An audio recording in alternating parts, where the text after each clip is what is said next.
बिहार सरकार ने आम लोगों की समस्याओं के समाधान के लिए पंचायत स्तर पर सहयोग शिविर की शुरुआत की है। दावा है कि अब लोगों को छोटी छोटी समस्याओं के लिए प्रखंड, अनुमंडल या जिला मुख्यालय का चक्कर नहीं लगाना पड़ेगा। लेकिन इन शिविरों में जाने से पहले कुछ जरूरी दस्तावेज साथ रखना बेहद महत्वपूर्ण है। आखिर सहयोग शिविर क्या है, इससे किसे फायदा होगा और कौन कौन से कागजात जरूरी हैं, आइए जानते हैं इस रिपोर्ट में। आदाब, नमस्कार, आप देख रहे हैं मंथन टुडे। मैं हूं आपके साथ उज़मा। बिहार सरकार की नई पहल सहयोग शिविर का उद्देश्य सरकारी सेवाओं को गांव और पंचायत स्तर तक पहुंचाना है।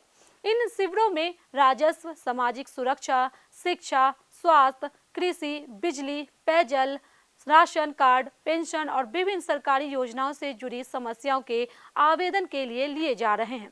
कई मामलों का समाधान मौके पर ही किया जाता है, जबकि जटिल मामलों को संबंधित विभागों को भेजकर उनकी निगरानी की जाती है। सरकार का कहना है कि सहयोग शिविर से आम लोगों को सबसे बड़ा लाभ सरकारी दफ्तरों के बार बार चक्कर लगाने से राहत के रूप में मिलेगा। पंचायत स्तर पर ही अधिकारियों से सीधा संवाद संभव होगा।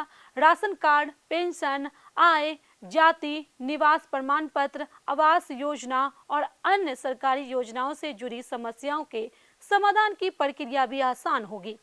इसके अलावा शिकायतों की ऑनलाइन मॉनिटरिंग और समयबद्ध निपटारे की व्यवस्था भी की गई है। हालांकि शिविर में जाने से पहले जरूरी दस्तावेज साथ रखना बेहद आवश्यक है। यदि दस्तावेज अधूरे हुए तो आवेदन की प्रक्रिया प्रभावित हो सकती है।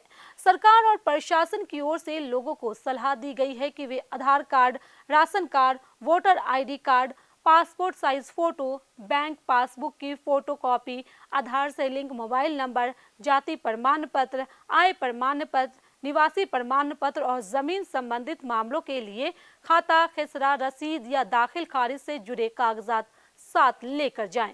आवेदन जमा होने के बाद संबंधित जानकारी विभागीय पोर्टल पर दर्ज की जाएगी।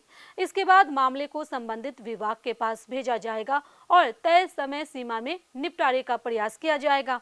कई जिलों में जिला प्रशासन खुद इन मामलों की निगरानी कर रहा है, ताकि लोगों को जल्द से जल्द राहत मिल सके। सहयोग शिविर का सबसे अधिक लाभ वृद्धावस्था पेंशन, विधवा पेंशन और दिव्यांग पेंशन के लाभुकों को मिलने की उम्मीद है।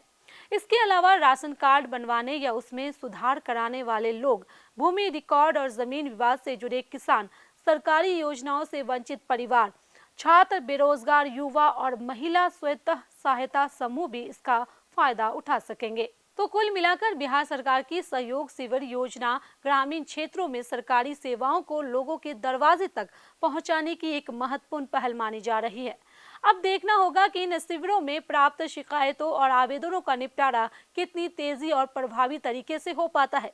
यदि यह व्यवस्था सफल रहती है तो लाखों ग्रामीण परिवारों को बड़ी राहत मिल सकती है। तो चलिए, फिलहाल इस खबर में बस इतना ही। बिहार की ऐसी ही राजनीतिक खबरों के लिए बने रहे मंथन टुडे के साथ साथ ही हमारे चैनल को लाइक करें, सब्सक्राइब करें, फॉलो करें और निष्पक्ष पत्रकारिता देखना है तो देखते रहे मंथन टुडे। बहुत बहुत शुक्रिया।